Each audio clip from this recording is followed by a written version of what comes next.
दिन खत्म हो रहे हैं इस साल के, मैं जा रहा हूँ करने दर्शन महाकाल के। तो रात के 1:30 बजे नागपुर से हमने ट्रेन पकड़ी। ठंड के वजह से मन कर रहा था हाथ सेकने के लिए जला दूं लकड़ी। फिर सूरज उदय हुआ और हम पहुँच गए उज्जैन जंक्शन। लोग इतने आ रहे थे मानो यहाँ हो रहा हो कोई फंक्शन। फिर यहाँ से निकल कर चले गए रूम पे, जिसका काफी महंगा था रेंट। हमने खाया यहाँ खाना क्योंकि यहाँ से आ रही थी सब्जी की काफी अच्छी सेंट। फिर रूम पे मस्ती करने के बाद तैयार होकर पहने चश्मा और बूट। मंदिर की ओर जाने का द्वार इतना खूबसूरत दिखा तो मैं करवाने लगा अपना शूट। उज्जैन के ठंड में घूमते वक्त मैंने नहीं किया चाय न पीने की भूल। मैंने लिया चाय की चुस्की पर इसके अंदर थी स्नैप डालने की चूल। फिर मैंने अंदर जाकर किया ज्योतिर्लिंग के दर्शन। देखो यहाँ ठंड में भी आए हैं कितने सारे पर्सन। फिर मैंने दोस्त का किया फोटोशूट जिसमें वो दिख रहा था रॉक। मैंने भी करवाया शूट करते हुए वॉक। यहाँ कई प्रकार के लोग आए थे जैसे ब्राह्मण, राजपूत, गुज्जर और मराठा। बाहर हमने खाए घर की तरह बनने वाला आलू का पराठा।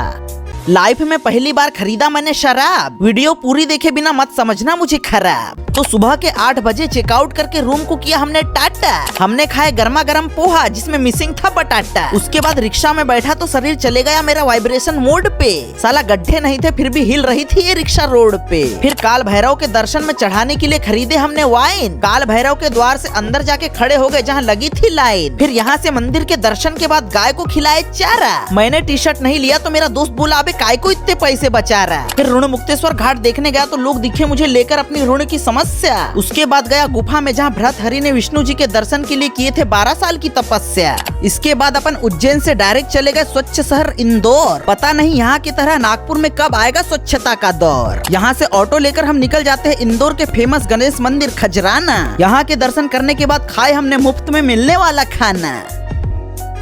ओमकारेश्वर में प्रसाद की थैली बंदर छीन लेगा मैंने सोचा नहीं था। तो इंदौर में बस में बैठा जहाँ ठंड से हो रहा था सबका बुरा हाल। 2024 में मैं काफी घूमा, ये था मेरा सबसे अच्छा साल। फिर ओमकारेश्वर पहुँचने के बाद ऑटो से चले जाते और करते हैं नाश्ता। ओमकारेश्वर आते हैं काफी लोग लेकर अपनी आस्था। फिर नर्मदा नदी में डुबकी लगाकर करता हूँ शरीर की शुद्धि। ये है मेरा मित्र जिसके दिमाग में कम रहती है बुद्धि। फिर ज्योतिर्लिंग के दर्शन के लिए खड़े हो जाते हैं हम इस रश में। ये आदमी स्पेशल दर्शन के लिए लोगों को कर रहा था अपने वश में। लोगों के बीच लगकर धक्का मुक्की में मैं हो गया था चपटा। बंदर प्रसाद की पन्नी के लिए मेरे ऊपर झपटा। ज्योतिर्लिंग के नजदीक पहुंचते ही सबने बजाए घंटा। हमें हुए ज्योतिर्लिंग के दर्शन जिसमें लग गया हमें 5 घंटा। फिर यहाँ से गया मैं जहाँ मैंने नहाया था तो दिखा मुझे ड्राई। कैसे पानी खत्म हुआ सोचकर कर रहा था मैं क्राई। फिर नागपुर के लिए इंदौर जंक्शन से पकड़ी हमने ट्रेन। पिया मैंने चाय जब इसने बोला ये पीने से काम करने लगता है ब्रेन। फिर सुबह 9 बजे पहुँच गए हम नागपुर शहर। साला यहाँ भी आ रही थी हवाओं की ठंडी ठंडी लहर।